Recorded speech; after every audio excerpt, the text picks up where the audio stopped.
So apparently, if I pause the video and then navigate away from the iPhone's video module to check the storage, that ends the previous recording immediately. So I am stuck doing two episodes yet again, but at least this time it was a little more deliberate. It's not awkwardly cut off in the middle between two sentences or something. So now, once again, I will hit pause, and this time I will actually go watch Coda. Not a strong start for the episode. I mentioned before Janeway is my least favorite character, but Neelix is probably second, and the two of them having a very domestic sort of discussion that's very cutesy and framed as if it was... you could kind of tell the writers were trying to make it seem as though they were discussing some sort of extramarital affair that Janeway was having with Neelix. Being very soft on the touch, but still trying to suggest something scandalous from the word choices used. So that scene can go straight to hell, but I'm not going to condemn the entire episode for just that scene.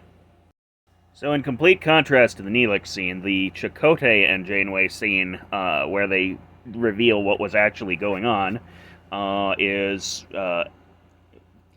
very good chemistry between Beltran and Mulgrew, as always. Lore put this scene at the end of his video, as he was wont to do up until Copy Wrong reared its ugly head. And it was an excellent choice, but it also kind of gives you an idea of his mentality, that he picked a scene from almost the beginning of the episode to show off as being like the best example of an episode that he thought was so bad that it wasn't worth discussing at all. I actually want to dissect this scene a little bit, just because there's one really interesting tidbit. Chakotay is saying that his talent night thing next time could be actually Janeway suggests it. You could phaser an apple off of my head, William Tell style, and he says, if I miss, I get to be captain. Aside from being cute, that's a really interesting exchange for two reasons. One, it is technically foreshadowing. It's not exactly super clever foreshadowing, but Janeway is jokingly alluding to the possibility of her death right before the episode, which is going to be all about her having a near-death experience, or whatever you want to consider it. And the second interesting thing is the idea that if safety was a concern, then I'm sure they could just have the phaser set on stun. So basically what we're being told here is a phaser set on stun will not suffice to knock an apple off of a person's head, even though it's probably a pretty precarious job to balance it on there in the first place. So basically what we're being told is that the stun setting exerts almost no physical force. And I'm not sure if that's coherent with other portrayals. In fact, it's almost certainly not. There's almost definitely a case where someone, if you stun a person and they go flying, then it's probably because you made all of their nerves twitch in the same direction all at once, which is kind of silly. But I can't think of an episode offhand where we specifically see a phaser set to stun and used on an inanimate object to give us an idea of what exactly would happen. So this is probably the closest to that little data point about Star Trek's made-up science that we ever get. And that alone, to me, makes it worthy of analysis. Let's move on. It was a dark and stormy planet where the shuttle went down. The visual effects on the shuttle crash are pretty good, but once we get into the shuttle and they've crashed and Janeway is badly injured, it really bothers me that Chakotay says Catherine twice. I can understand him saying it once in the heat of the moment, but he should have said Captain the second time. But obviously, I'm just nitpicking. We're very early into the episode, so let's move on. Naturally, Jerry Taylor wants Chakotay to give Catherine, he said her name instead of Captain twice more in the first scene of the first post-credit scene of the episode. It's right as written by Jerry Taylor pops up that Chakotay is giving mouth to Catherine, and she's not there to appreciate it, of course, but Jerry Taylor is, and no doubt appreciated the fact that it was happening that way right as her name was shown on screen. Anyway, I said I didn't want to be too nitpicky. So far, my comments have been negative, but I know that there's some good stuff coming later in the episode. Len Cariou is the one and only guest star in this Something of a Bottle show, and I think he does a magnificent job of playing the senior Janeway. That's by memory, but it's a fairly recent memory since, as I said, I saw this episode a little while ago. So let's get there. So this is one of those mind-gamey episodes, which is going to color every aspect of how I attempt to analyze it. And one really interesting tidbit, which we will, for the moment, pretend is actually happening. They crash on a shuttle. They crash the shuttle on a planet, and first thing they do is turn one of the comm badges into a homing signal so that Voyager can find them. And then, like 20 seconds later, Chakotay comes back and says, "I think there are enemies on this planet, and we have to turn off the homing signal."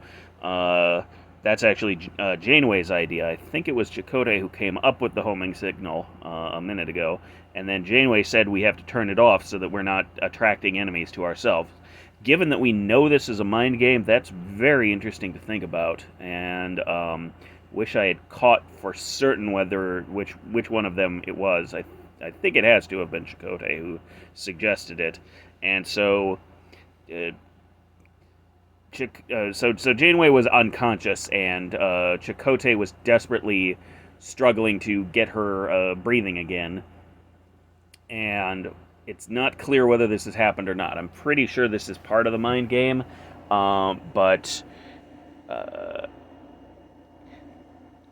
it's really hard to fully analyze whether this is how Chakotay would actually act if the situation were occurring, or if it's a fantasy on Janeway's part.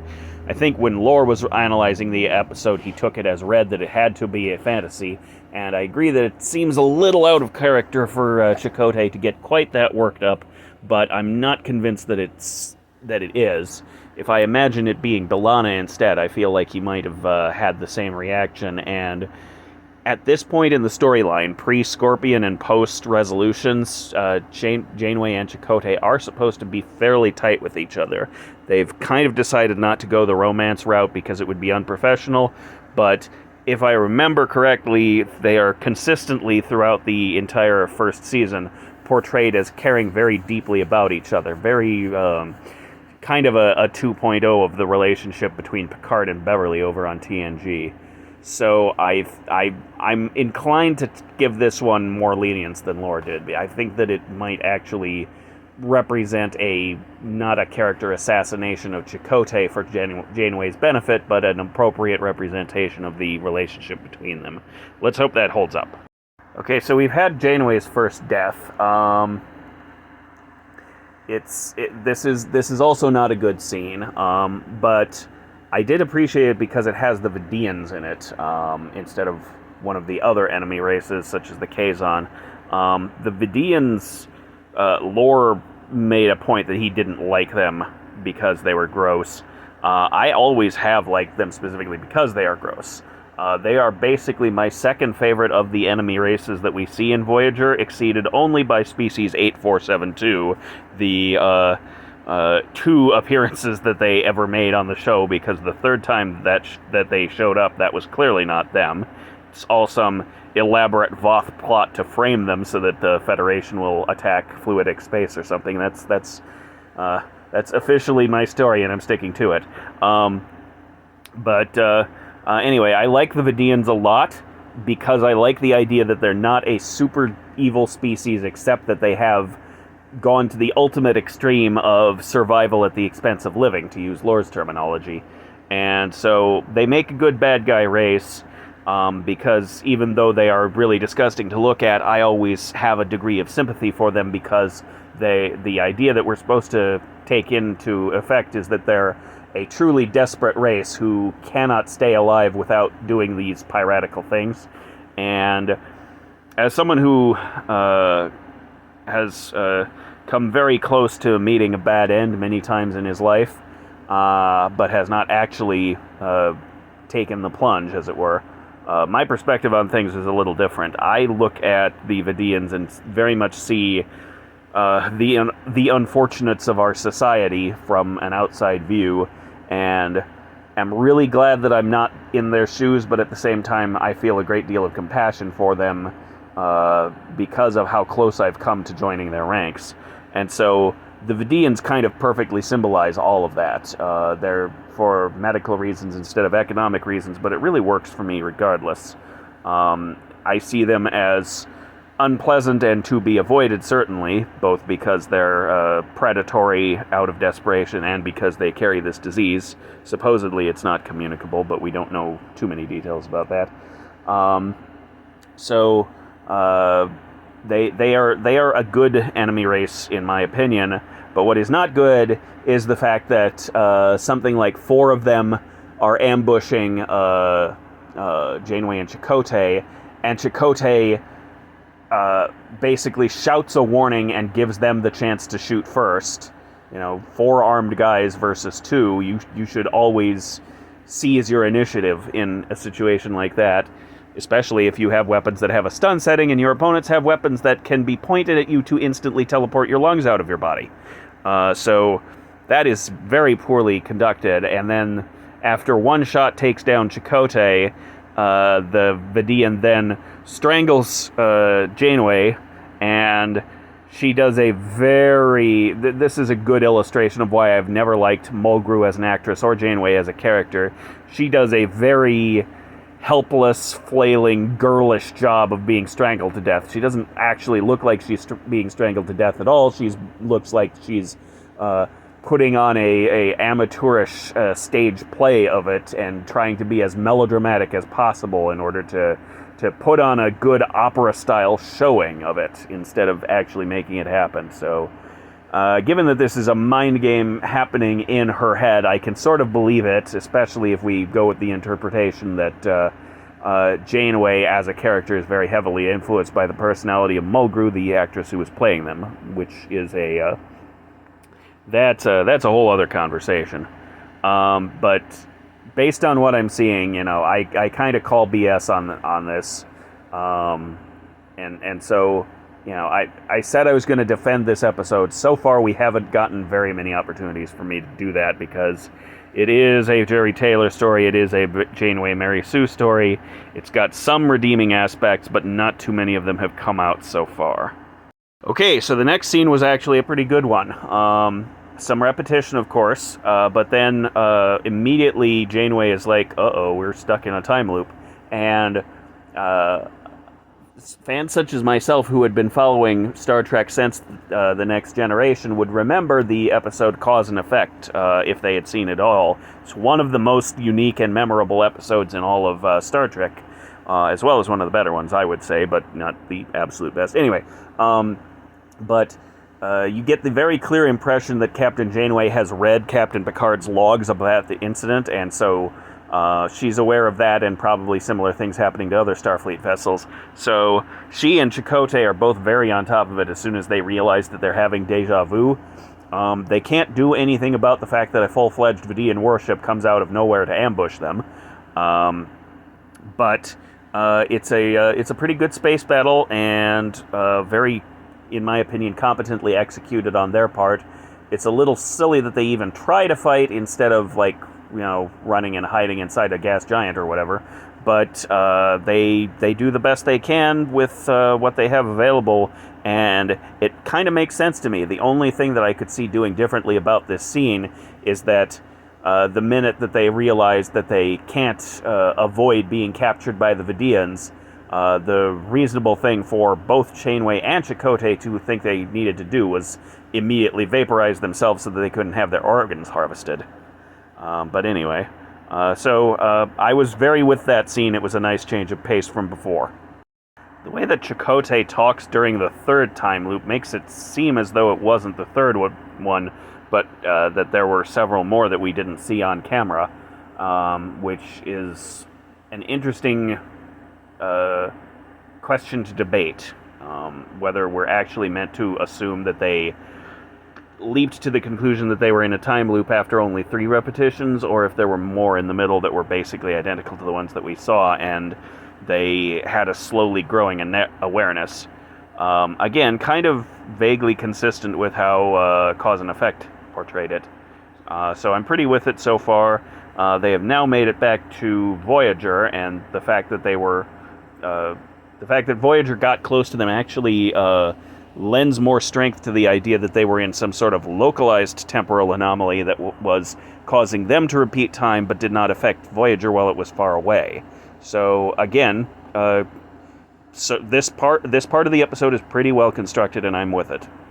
We're now getting back into the more mind-gamey, more Mary Sue-y part of the episode. It's not quite fully there yet.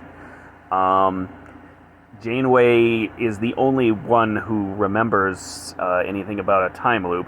Chakotay describes that there was one close encounter with Vidians, but it was stated earlier in the episode that we were past Vidian territory, which is coherent with everything that we know about the show so far.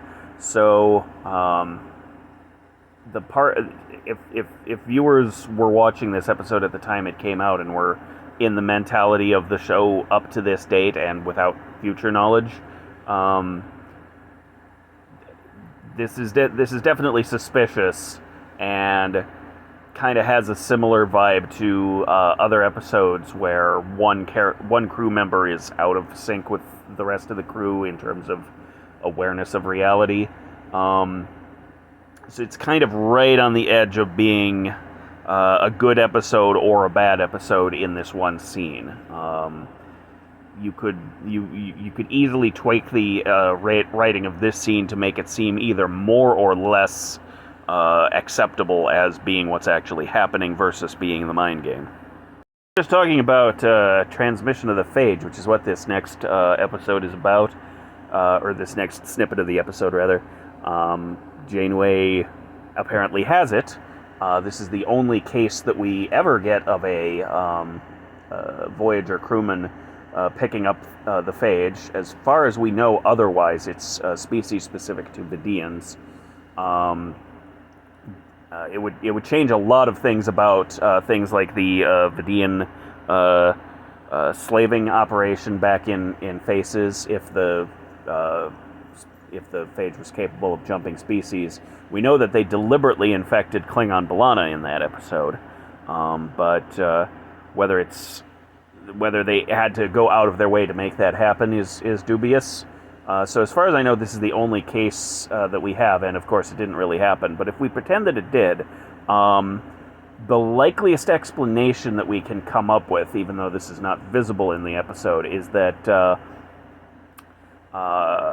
in previous encounters involving physical contact with Vidians, I'm not sure what the examples of those are, possibly the episode Life Signs, but I don't recall it having come up there. And then the other, there's like 5 total Vidian episodes. The initial one, I don't think there was much physical contact. Faces, there was a fair amount of physical contact, at least involving the captives. And in Deadlock, there was lots of contact, but then that version of Voyager blew up. So I think the real Voyager never encountered the Vidians. So this is the only case, and my best explanation for why sometimes you touch the Vidians without getting the disease, and other times you touch Vidians and get the disease, would be that it involves like an open wound on both the Vidian and the person that they're touching. So, given that Janeway was just in a shuttle crash, she could easily have a lot of abrasions around her throat where the Vidian was strangling her, and then time resets, and she's not dead, but somehow the Vidian phage organism, whatever, carried along with her. It doesn't quite make sense, but then this is a mind game, so it doesn't have to. It's close enough, I think. As usual, I hit pause and started talking too soon, because the very next snippet was the doctor talking about how the phage causes hallucinations. As far as we know, this is not actually true of the real phage. It's part of this particular delusion that Doctor is saying this, and the real Doctor would not have said it because it is not supported by his studies anywhere in reality. But it's interesting to think about whether it would be true, because basically I'm debating with myself in my own headcanon, do I want this to be true? Because the Vidians already have a lot of problems. If we make them delusional on top of it, it gives even more strength to the idea that they have been driven to this heinous, piratical, enslaving, organ-harvesting behavior, because in addition to being desperate to survive by any means that they can, and being too weak to do their own work, also they are out of their minds from the effects of the disease. It kind of strengthens the case. So we don't know whether it's canonically true, but I'm debating making it head-canonically true, even though it would only ever be confirmed in this mind game, which is an interesting thought in and of itself. Skipping forward over euthanasia and the white light in space, the next scene after that is Catherine actually having the out-of-body experience where she watches Chakotay attempting to resuscitate her, as we saw earlier in the episode. And evidently she has not watched a lot of TV shows, because the obvious thing for her to try to do is get back into her own body. Because that's exactly what I would do if I was in that situation, because I've seen a lot of TV shows such as this one. Apparently it didn't occur to her to try, which I am not sure what to say about that. Anyway, while we're referencing TNG episodes, the out-of-body experience also suggests the episode The Next Phase. So if we assume that one is late Season 5, which I believe is still before Deep Space Nine and well before Voyager. So, once again, we know that Janeway is at least vaguely familiar with Captain Picard. She references reading his logs in some episodes. So if she has followed all of this, then she would be aware of the Geordi and Ro incident in that episode. So she could easily have it in her mind that this kind of thing can happen, and it makes perfect sense that she does not accept that she is dead, which is probably the best reason for her not to try and get back into her body, because that... Actually, no, I take that back. She should try that, because that was not an option for Geordi and Ro. They didn't have bodies where they could find them. So I'm still maintaining that she should have tried laying down in the space she previously occupied and seeing if she could get her arms to move or whatever. But whatever. Okay, I hope I don't get cut off, because this is what I was saving up for. This is the whole point of this video. I went ahead and watched the rest of the video from the first appearance of Len Cariou as the senior Janeway / the alien, all the way up to the end. And there is a lot to unpack, and I probably don't have time to dig into all of it. So I'm going to try to hit the most important points. The